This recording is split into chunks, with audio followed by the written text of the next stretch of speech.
প্রিয় শিক্ষার্থীরা, আসসালামু আলাইকুম। আমি মোহাম্মদ মাহমুদুর রহমান, সহকারী শিক্ষক, cantonment public school and college, Saidpur. আমি আজকে তোমাদের যে বিষয়টি আলোচনা করব সেটা হলো ষষ্ঠ অধ্যায় ক, ভগ্নাংশ। আমরা ক্লাস 4-এ শিখে এসেছি ভগ্নাংশ কাকে বলে। ভগ্নাংশ হলো, আমরা সংক্ষেপে যদি বলি, ভগ্ন যোগ অংশ, মানে কোনো একটা জিনিসের খণ্ডিত অংশকে প্রকাশ করাকেই ভগ্নাংশ বলে। আমরা যদি সংজ্ঞা আকারে বলতে যাই, কোনো বস্তু বা পরিমাণের অংশ নির্দেশ করতে যে সংখ্যা শ্রেণী ব্যবহৃত হয় তাকে ভগ্নাংশ বলে। যেমন আমরা যদি একটা ব্রেড নেই, একটা ব্রেডকে সমান দুই অংশে ভাগ করলাম, এটা একটা অংশ সমান অংশ, এটা একটা অংশ। এই অংশ থেকে অর্ধেক অংশ, প্রথম অংশটা যদি কাউকে দেই, তাহলে তাকে কতটুকু অংশ দিলাম তা প্রকাশ করবো আমরা কি, তাকে দিলাম 1 ভাগ। টোটাল কত অংশ ভাগ করছি? 2 ভাগ। তাহলে এই 1/2 এটা হলো একটা ভগ্নাংশ। একটা ভগ্নাংশের কয়টা অংশ থাকে? একটা ভগ্নাংশের 2টা অংশ থাকে। আমরা প্রথম অংশ যে অংশটা তাকে দিলাম সেটাকে বলা হচ্ছে লব, আর এই অংশটাকে বলা হচ্ছে হর। তাহলে আমরা কি বুঝতে পারলাম যে একটা ভগ্নাংশের 2টা অংশ থাকে, একটা হলো লব এবং একটা হলো হর। এই লব ও হরের সম্পর্কের উপর ভিত্তি করে ভগ্নাংশগুলোকে 3 ভাগে ভাগ করা হয়েছে। প্রথমটা হলো কি, প্রকৃত ভগ্নাংশ, দ্বিতীয় হলো অপ্রকৃত ভগ্নাংশ, এবং এই অপ্রকৃত ভগ্নাংশে কনভার্ট করলে যে ভগ্নাংশ হবে সেটা হলো কি, মিশ্র ভগ্নাংশ। আমরা যদি সংজ্ঞা আকারে বলতে চাই, যে ভগ্নাংশের হর অপেক্ষা লব ছোট তাকে প্রকৃত ভগ্নাংশ বলে। যেমন আমরা যদি লিখি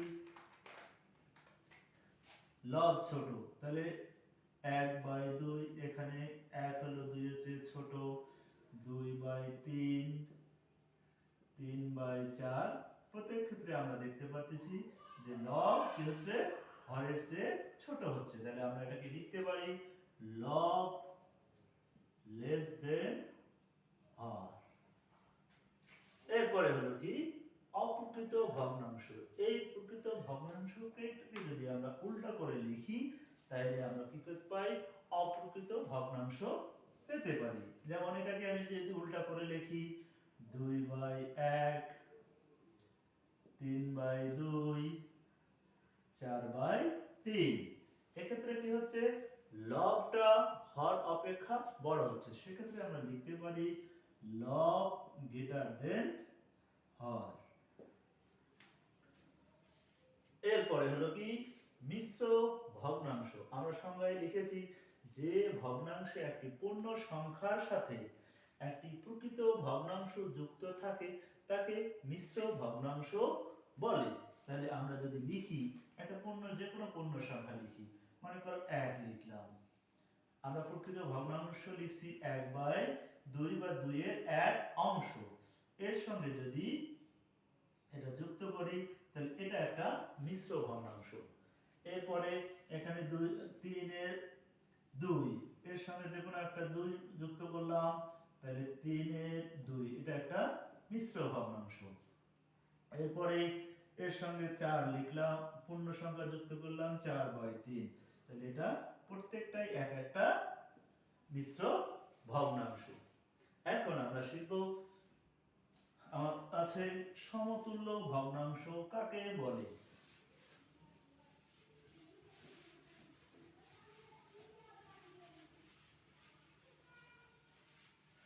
সমতুল্য কাকে বলে? সম মানে সমান, তুল্য মানে ওই ভগ্নাংশের সমান। আমি লিখলাম 1/2, এর সমতুল্য ভগ্নাংশ কোনটা? কোনটা হতে পারে?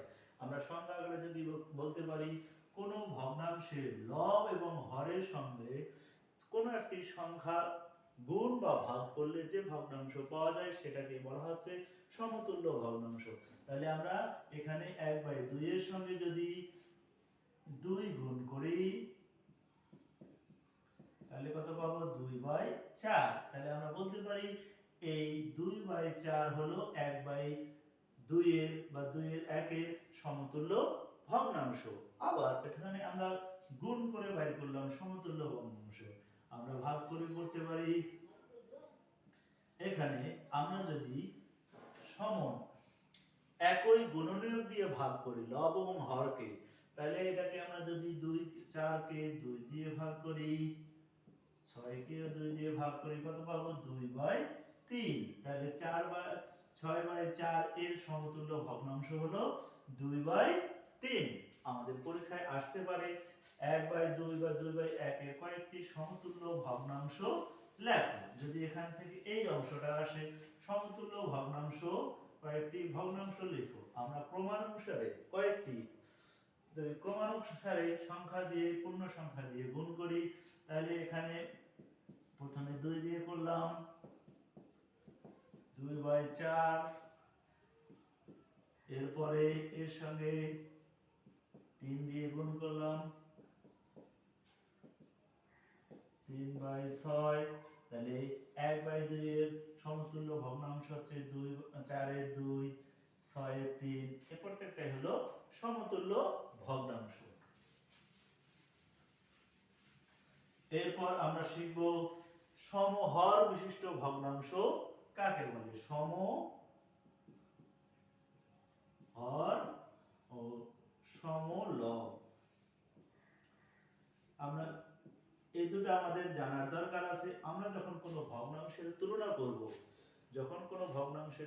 করব, তখন ভগ্নাংশগুলোকে আমাকে খেয়াল করতে হবে, অবশ্যই সমহর এবং অথবা সমলবে প্রকাশ করতে হবে, তারপর আমরা তুলনা করতে পারবো, তাহলে আমাদের তুলনা করা সহজ হবে।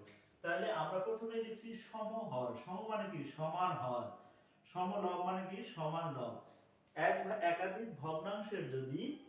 একাধিক ভগ্নাংশের হর যদি সমান হয়, তাহলে সেই ভগ্নাংশগুলোকে আমরা সমহর ভগ্নাংশ বলবো। যেমন আমরা লিখলাম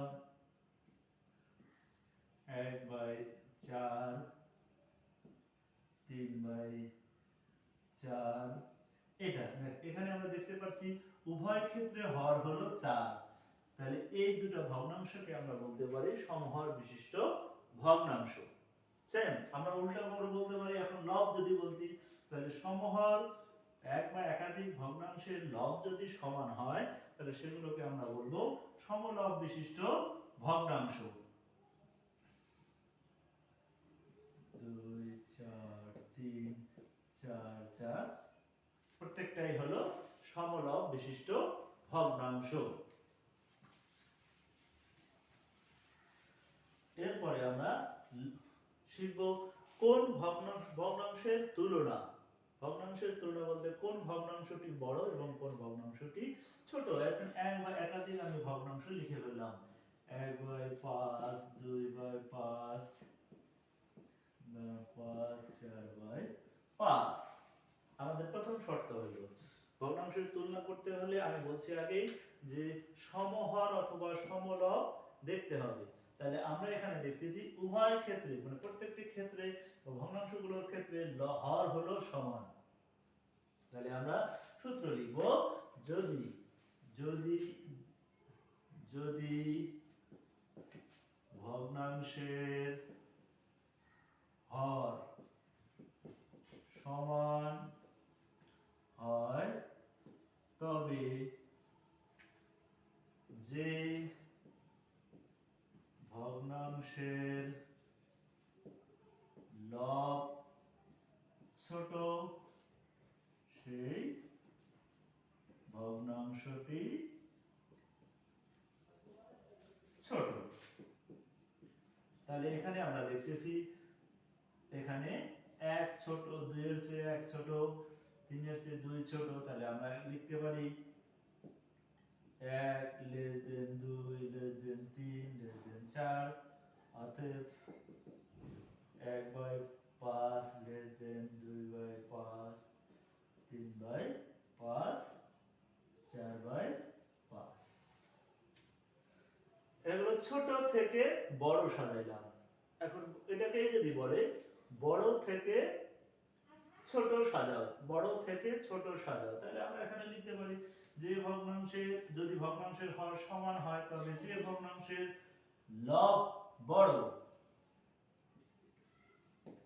সেই ভগ্নাংশটি যদি বড়, তাহলে এক্ষেত্রে আমরা কি লিখব? 5 গ্রেটার 3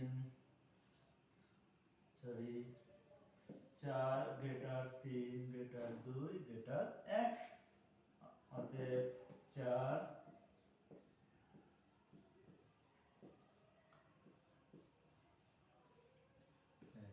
5।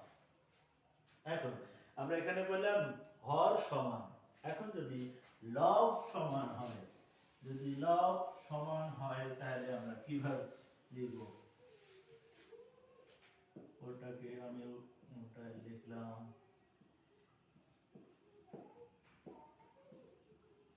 তাহলে আমরা এখানে লিখব যদি ভগ্নাংশ গুলোর লব সমান হয় তবে যে ভগ্নাংশের হর ছোট সেই ভগ্নাংশটি বড়। এক্ষেত্রে আমরা দেখতেছি 2 লেস দেন 3 যোগ 4, অতএব আমার উল্টা হয়ে গেল, এটাকে আমরা এখন লিখব 5। তাহলে সুপ্রিয় শিক্ষার্থীবৃন্দ, আজকের ক্লাস আমরা এখানে শেষ করছি। আগামী ক্লাস আমরা এখান থেকেই শুরু করব, অর্থাৎ আগামী ক্লাসে আমরা ভগ্নাংশের যোগ এবং বিয়োগ করা শিখব। ধন্যবাদ সবাইকে।